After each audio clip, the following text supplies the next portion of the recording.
What's going down, techies and tech heads? Today, AMD has released the 21.5.1, a brand new installment. For most of you that are part of the community, about 10% and 90% of you guys and gals that are joining new, which I would definitely recommend hitting that subscription bell and the notification to get future content that's going to be in installments for graphics drivers and games and all that fun stuff for patch notes. We're going to be covering some benchmarks inside of this, but one of the things that I wanted to point out that 21.4.1 that all the creators were just super excited about, and I pointed out in the big segment, was the power reduction. They definitely did a really great job of bringing down that portion, so I'm super excited to look at the bench results with everyone and see what they've said, what they've changed. But there's basically a title installment, which is Resident Evil 7. No longer, it's Resident Evil 8, The Village, which if most people haven't played the demo, it's fun. But that brings us here. You being at the McGavery7 channel, my name is Mac, and we're sliding over to the patch notes. As you can see, that Resident Evil Village has an up to 13% increasement in performance with the 4K max setting in the Radeon 7 21.5.1. They say this with the 16 gig 6800 XT, that sweet card, compared to the different point of the 21.4.1. So who knows what the power portions would change directly inside of that consumption. Might be seeing some like a little bit thermals rolling. Metro Exodus in the PC and the enhancements in the edition, which is basically the ray tracing. They're going to be adding a lot more of that inside of their enhanced edition. Now, fixed issues we can see before with the Disco. It may experience some texture flickering on the trees in the Radeon 6000 series. The performance metrics may incorrectly report the temperature on the Radeon 5 1600 series processor. Lower than expected performance may be expected on the 4K resolution for the Radeon 6800. For people that are playing Payday 2 in those missions, hopefully it should be polished out to be playing a little bit more of a higher quality. It seems like a lot of it was aimed at 4K and just a good portion, so they probably reduced some stuff in the last update, now pushed up the power limit just within that series to accommodate that. And you can always overclock too, and undervolting these cards do wonders sometimes. But moving on past that, we can see Moonlight Blade may experience some application crashes when entering inside of the games and the ray tracing enabled, and everything I'm listing right here is fixed. So that's one of the cool things you can count on. For as far as the green corruption may be observed in the video previews on the Radeon software media page inside of the thumbnails. You can see that the Radeon software hotkeys using the numpad may sometimes fail to correctly save the work after upgrading the newer Radeon software versions. Radeon software recordings in the media may intermittently fail to detect the tag inside of Rainbow Six Siege. The screenshots replay and record added the additional Radeon software game detection in the recent portions of the Xbox Game Pass games. So that is portions that they have completely polished out. So it seems like 4K was on the table. They set up a lot of the UI APIs with connections and certain detections with inside of their newer software. So they're ironing out what they basically pushed out. And hopefully a lot of people are going to have, hey, my 6800's, performing more optimal than it used to. And leave a comment down below. I really want to hear what everyone has to say. For as far as the known issues in uninstalling or upgrading the Radeon software utilizing the factory reset, the options may be deleted in the AMD chipset driver folder if they are stored in the same directory as the Radeon software install. Users who wish to perform a factory reset are recommended to utilize the AMD cleanup utility instead. You can do that, or you can do a DDU, which takes away everything on top of situations. So I can definitely see where maybe there was a hang up inside of there, but a clean installation is what they're trying to say, and that is definitely going to fix your problem. Resident Evil Village, already brand new. Look at that. It has the best, but we know that the TDR on this is insane because we turned up the limits to make it look sick as hell. So, hopefully your Radeon card doesn't crash. That would suck. Enhanced syncs may cause some black screens to occur when enabling on the games in the system configuration. Any of the users will experiencing issues with enhanced sync, enable to disable that in order to have a temporary workaround.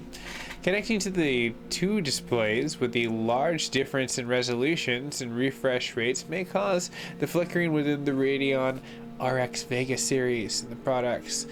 For as far as what you can get inside of the Radeon performance, inside of the metric and logging in feature, intermediate reporting the extremely and higher incorrect memory idle values. The Radeon software may experience a crash when recording and streaming inside of there.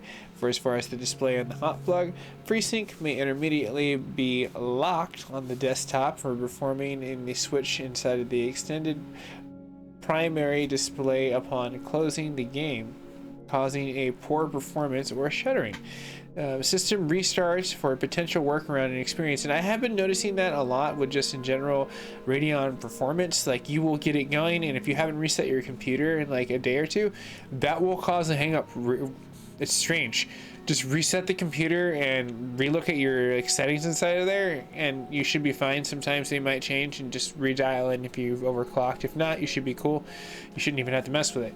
Moving on past that, for as far as Cyberpunk that makes the list, you can see that the may experience shadows and the corruptions within the RX 6000 series and the graphics ray tracing enabling.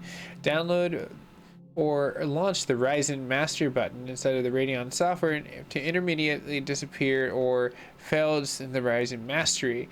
Though that is an issue, I definitely agree, but that's like a CPU like overclocking, and that thing has been like that for like ever. So I don't understand why they're like, hey, we've been cleaning up so many issues that this is what we have to talk about on a GPU driver. Like, AMD, did you get sloppy? What the hell? Like, you're talking CPU language with GPU language. I like the tandemness, don't get me wrong.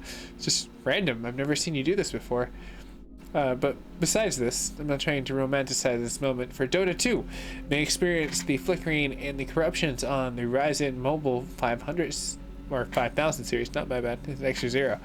On top of that, for the FPS logging, may incorrectly or fail to log in the Ryzen, the Mobile 4000 series, and the Ryzen Mobile 5000 series. So, on top of that, for as far as some known issues inside of the known link for Windows, since this is their second installation since they've rebuffed what they normally had on top of there, you can see that AMD is investigating and isolating some reported intermittent loss for as far as the signal in the streaming, and the optimizing HEVEC is used for the RX 5000 series or later, so 6000 probably more than likely too. A workaround is utilizing the AVC encoder instead. The intermediate gray frame observed in streaming inside of the HVEC, which is why people probably are trying to utilize the other one, but it's dropping out. Certain configurations via internet, workaround is to utilize AVC encoder instead. So they're definitely driving home, utilize the AVC. So on top of that, that gets us out of the woods for the patch notes. And now it's time to size up the driver. Driver to driver, as you can see, 21.5.1 on the right over here, and 21.4.1 on the left over here. Looking at them, they almost look identical. But when you look at the graphics scores themselves, you can see that there's a little bit of change. And I mean, just a tiny bit of change at the 4K department in DirectX 12. But hey, you know what? They definitely did say, like, you know, like, we're gonna do something. It just, unfortunately, really wasn't anything monumental. Now, when we step out of the 4K department on DirectX 12, we can see that there's going to be, well, a slight reduction for as far as the performance inside of there. Nothing percentage breaking, but a little bit of step back in DirectX 12. But DirectX 11 tells a completely different thing. As you can see, where there are some slight improvements when it comes down to 4K for DirectX 11.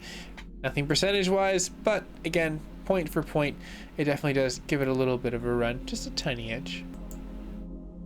You can see that AMD put a lot of work inside of the DirectX 11 department, so you can see that they pulled a little bit more ahead, but nothing crazy.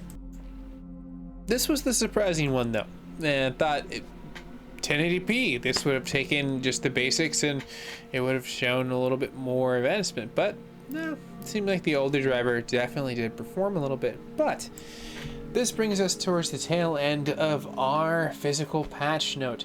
If you're new to the network, you can always subscribe. Helps me out. It's free.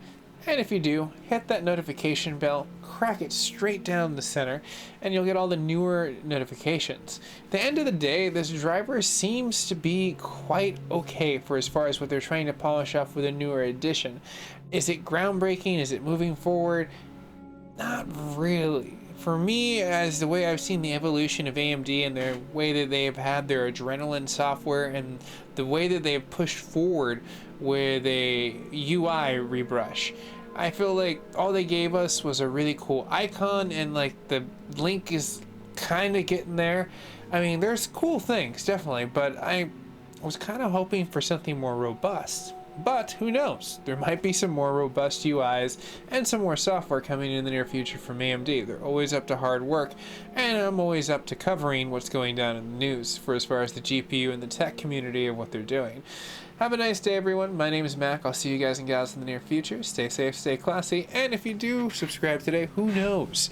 Maybe AMD will subscribe and give me free GPUs that are like sold out, because that'd be cool. Because, you know, I'll MacGyver them. I'll like put like really cool duct tape on them and make them faster. You'll just have to subscribe to find out, AMD. That's right, Lisa Sue. Yeah.